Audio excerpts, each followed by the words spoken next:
Welcome everyone to the 2022-2023 Outlander plug-in hybrid PHEV. Let's start by having a quick look around the car.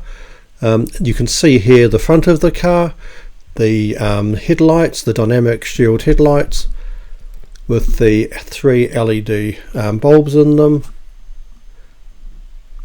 Has sensors on it and down to the fog lights. As we move around the car, you can see the very large 20-inch alloy wheels, very low profile tyres, which is a bit of a mixed thing. As to whether that's a good thing or a bad thing is really up to your decision. Here's the all-important plug-in hybrid badge on the car.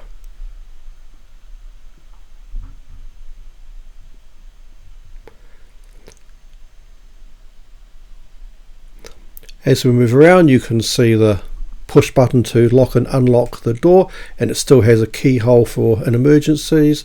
Here's the rear tyre, and then you come to what is different on the plug-in hybrid, that being the place to plug it in, which kind of goes without saying. It has got 2 different adapters on it, one for AC and one for DC. On the cap here you can see it has 3 different lights, green, blue and red, to indicate the status of it. Now let's quickly open up those covers so we can have a look inside in case you're curious about them. This is the AC charging port,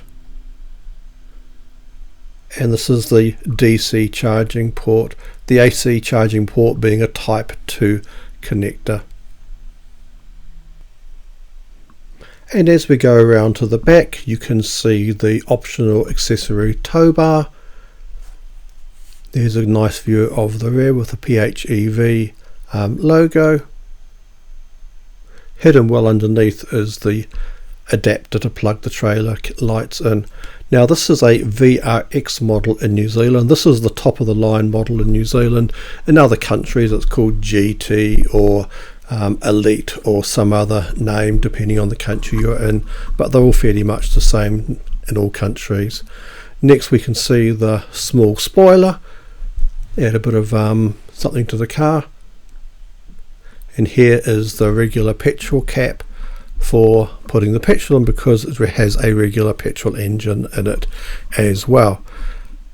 At the rear of the car it has the alloy wheels. Now that's a single disc brake, whereas at the front of the car it's dual disc. Gives you plenty of stopping power. Another plug-in hybrid badge, plus one of the mini cameras to give you the 360 view around the car. And here we are back to the front again.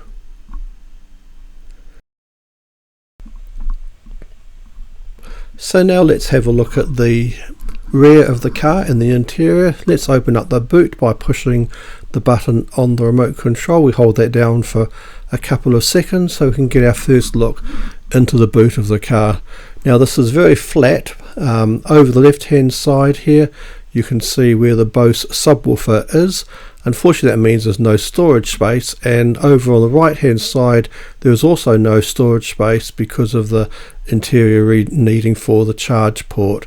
But it does have a 1500 watt socket on it, including a standard socket. I assume it will be different for each country that you are in.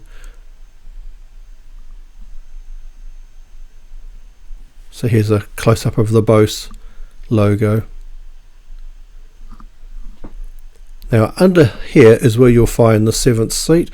So as you open this up, you will see that this is the front and the back of the seat, along with the headrests all folded in together. That is quite different to the regular Outlander, which folds quite differently, and it has the headrest sitting in a little pouch away. Now underneath here, where you would normally find a spare tyre, because this car doesn't have one, you'll find this cover here. Now if we have a quick look under the cover,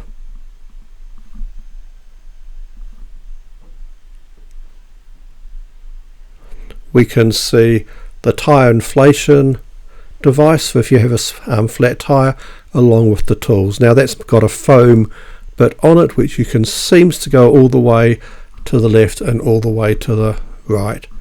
So let's cover this back up again.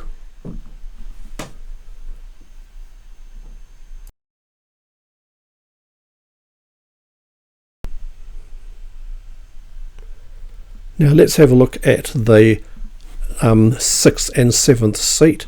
You can see it's got quite a number of levers you can push, all with different numbers on them, and a guide there. So if we push this here, you'll see this will fold the seat up, so we can now get our first look at the additional 2 seats. Now the headrests on this car, they fold up, they don't store away in the boot, and you use this lever and you can push them down again. So now what I've done is I've moved the seat as on the left hand side as far forward as it can go, whilst leaving the one on the right hand side in its normal position, so you can get some sort of an idea how much leg room is available for anyone who sits in the back in this position. Of course, if you don't put the seat forward at all, there's no leg room whatsoever. In order to put the seat away again when you're finished with it, you pull up on this lever here to fold the seat down into that position, and then you have this lever here and then this lever here, and that one swings the entire assembly over until it goes into its position. Now you can see there's no clip, the whole thing just sits there.